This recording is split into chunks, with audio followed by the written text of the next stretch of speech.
Hey, what's going on, OGOPOGO in Subsistence? The Alpha 59 appears to have gone live already as of Friday, April 22nd. It's 11:18 Mountain Standard Time. I just got notification that it went live, so we're going to take a look at the official release notes for this update. We figured out some of it, but we'll see what's all involved. So the Alpha 59 update with the map expansion. Alpha 59 brings a large expansion to the western side of the map, opening up access to large new lakes, streams, ponds, waterfalls, forested regions, and beachfront, which we've already gone down and scoped out. It is important the world continues to scale in size, as I want long haul travel and exploration to play a role leading into future features and development. And that you are doing, my friend. Beautiful pictures of it. We've been able to check out a good portion of it, but there's a good shot, a good aerial shot of the map, which is absolutely beautiful. This whole map expansion, like you guys have seen in my last two episodes, it's absolutely stunning. We have some new trees. Here we go. This is kind of what I was looking forward to. I've implemented new tree system or a new system for trees, moving away from the native speed tree libraries available in the engine. They support wind simulation via vertex animation with no skeletal meshes, seasonal changes, large-scale instance meshing, etc. They are still a work in progress, but are performant and give me much more control over the code rather than working around black box feature set. The new area is mostly populated with new tree species using the new code. Eventually, I hope to transition the old trees on the rest of the map as I introduce more species. Absolutely phenomenal. You know, I think like I was blown away by the trees. You saw that in my last couple episodes. Cave access.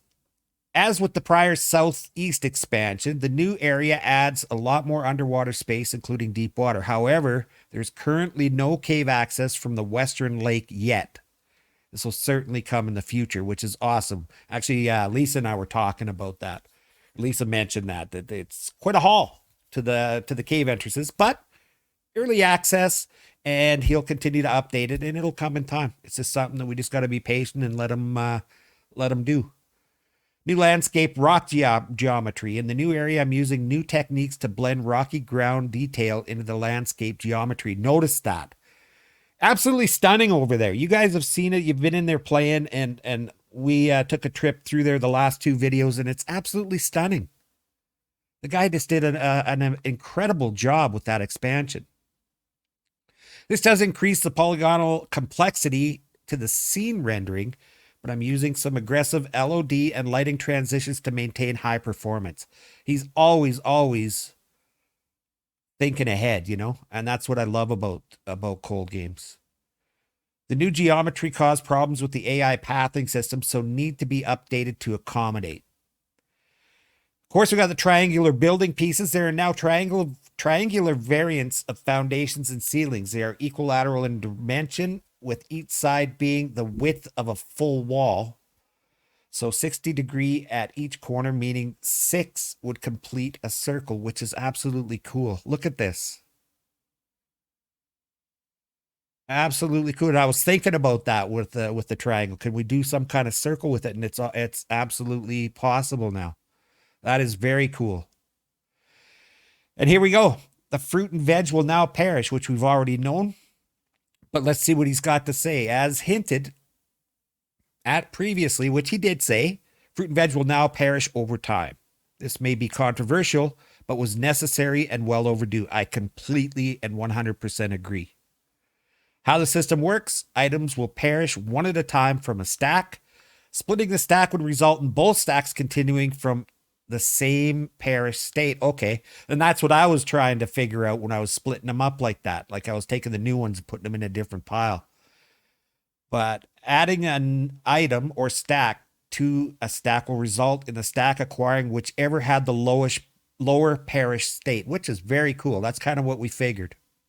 In addition, when a stack is at a low count, it will take longer to perish. An example above. I think this is an appropriate way to balance and decrease the penalty for food perishing while looting. That's intelligent. That's very, very smart. Way to go, man.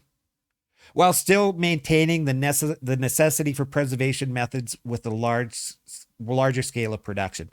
So that's cool, man. So that's kind of what we figured. The newer one would go to the bottom of the stack and surface as they deteriorate, right? That's kind of what we figured. Meals and cooked meals don't show meters. This is because they still maintain independent perish times for every item in the stack. So I would have to either think of a way to present up to 10 perish times for a single item in the inventory, or switch them over and use the same logic as the fruit and veg. And I think that's something we kind of touched on in one of my last videos too, that he might do with like meats and stuff like that, and cooked meals. The vegetable chutney, we tried that out, but to assist in food preservation, player can now prepare vegetable chutney in the oven. The recipe requires a boiling pan. Chutney does not require refrigeration and can be kept indefinitely, which is very cool. Glass jar is returned when eating the chutney, so each jar only needs to be crafted once, just like the jams. Drop kit expiry time increase. There we go.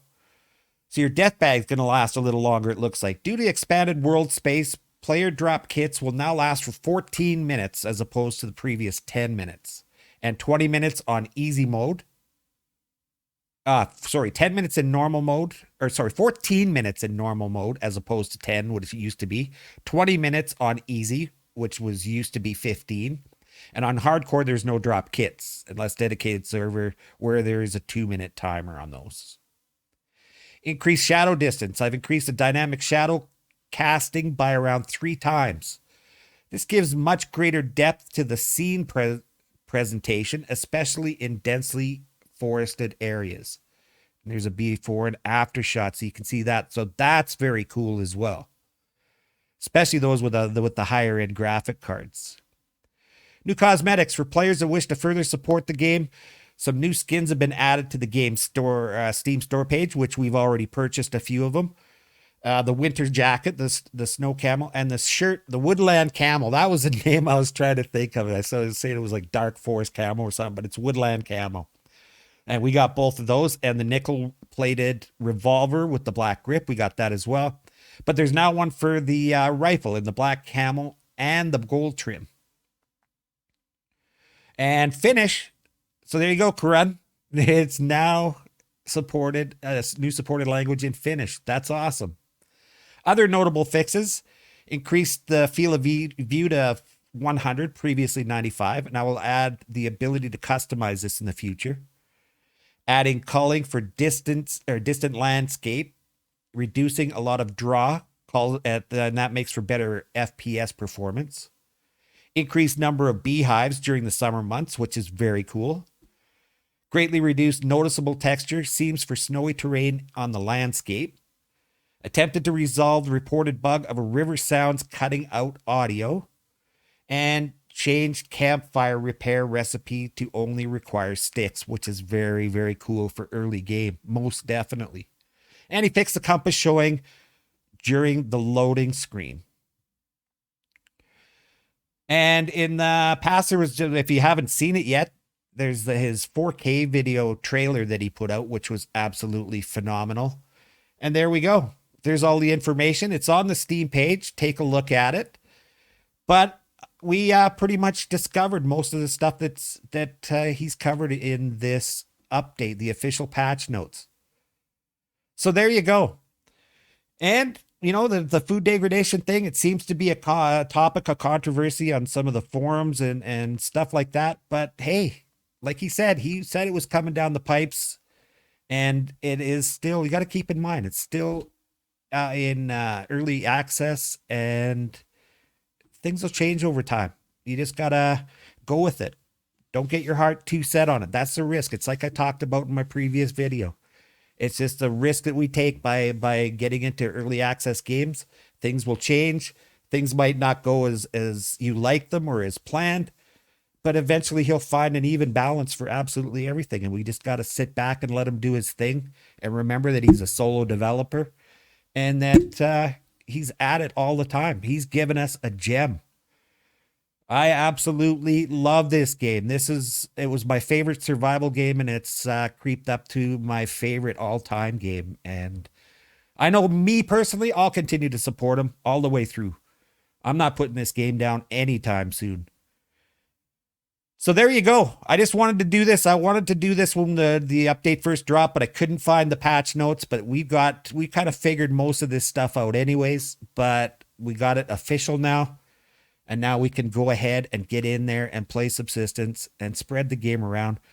It's going to work out. You know, it's just got to change the way you do things. No more hoarding vegetables and fruits and stuff like that, and make more preservatives and use it for cooking and stuff a lot more. All right, guys. So that's going to do it. I just wanted to run this by you. I promised you I'd do this once we located the update notes, and I can't believe, but that's Cold Games for you. He's so thorough when he puts out these updates on experimental that it didn't take him long at all to get it put out there for full release. So enjoy it. And thanks very much for taking time out of your day to come and hang out with me for a little bit while we look over these. And I hope to see you again soon. Until then, just be safe, look after each other, and support Subsistence. Take it easy.